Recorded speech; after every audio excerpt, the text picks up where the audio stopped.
Coach Carlo Ancelotti ব্রাজিলের হয়ে করলেন প্রথমবারের মতো কোচিং, সেখানেও দেখা গেল হতাশার ছাপ। ইকুয়েডরের বিপক্ষে গোলশূন্য ড্রতে মাঠ ছাড়তে হয় ব্রাজিলিয়ানদের। সেখানেও এখন প্রশ্ন ওঠে, ব্রাজিল পারবে তো 2026 বিশ্বকাপে জায়গা করে নিতে, নাকি হতাশার মাঝ দিয়ে কেটে যাবে ব্রাজিলের 2026 বিশ্বকাপটি। ম্যাচ শেষে কোচ কার্লো আনচেলত্তি বলেন, এক ম্যাচ দিয়েই কোনো কিছু বের করে আনা যায় না, প্লেয়ারদের সেরাটা বের করতে সময় লাগবে আমাদের। তাই তো কোচ কার্লো আনচেলত্তি বলেছেন, আমাদের মিডফিল্ডের সমস্যা আছে, সেই মিডফিল্ডের সমস্যা চোকাতে আমাদের দলে নেইমারকে লাগবে। তাই তো কোচ কার্লো আনচেলত্তি নেইমারকে দলে ফেরাতে করতে যাচ্ছে সকল পরিকল্পনা, যাতে নেইমার জুনিয়র আর ইনজুরিতে না পড়ে এবং সে ভালোভাবে মাঠে খেলতে পারে, সেটির ব্যবস্থা করতে যাচ্ছে কোচ কার্লো আনচেলত্তি। তো এবার চলুন দেখে আসি লাতিন অঞ্চলের বিশ্বকাপ বাছাই পর্বের পয়েন্ট টেবিল, আর বিশ্বকাপ খেলতে ব্রাজিলের কত পয়েন্ট লাগবে, তো চলুন দেখে আসি।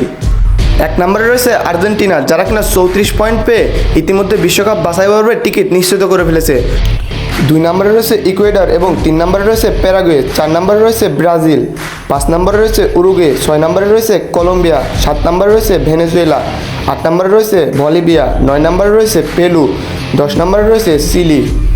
তো এখন কথার বিষয়, ব্রাজিলের আর কত পয়েন্ট লাগবে বিশ্বকাপ খেলতে। ব্রাজিলের হাতে আর 3টি ম্যাচ রয়েছে, যেখানে কিনা তারা 2টি ম্যাচ হারলে বিশ্বকাপ থেকে ছিটকে যাওয়ার সম্ভাবনা একদম অনেকটাই বেশি। আর যদি 3টিতেই জিতে যায়, তাহলে বিশ্বকাপ একদম কনফার্ম করে 2026 বিশ্বকাপ খেলতে পারবে ব্রাজিল। আপনাদের কাছে কী মনে হয়, ব্রাজিল পারবে তো 2026 বিশ্বকাপ জিততে? কমেন্ট করে জানান। আর খেলাধুলার নিত্য নতুন আপডেট পেতে আমার এই চ্যানেলটি সাবস্ক্রাইব করে পাশেই থাকুন। ধন্যবাদ। আসসালামু আলাইকুম।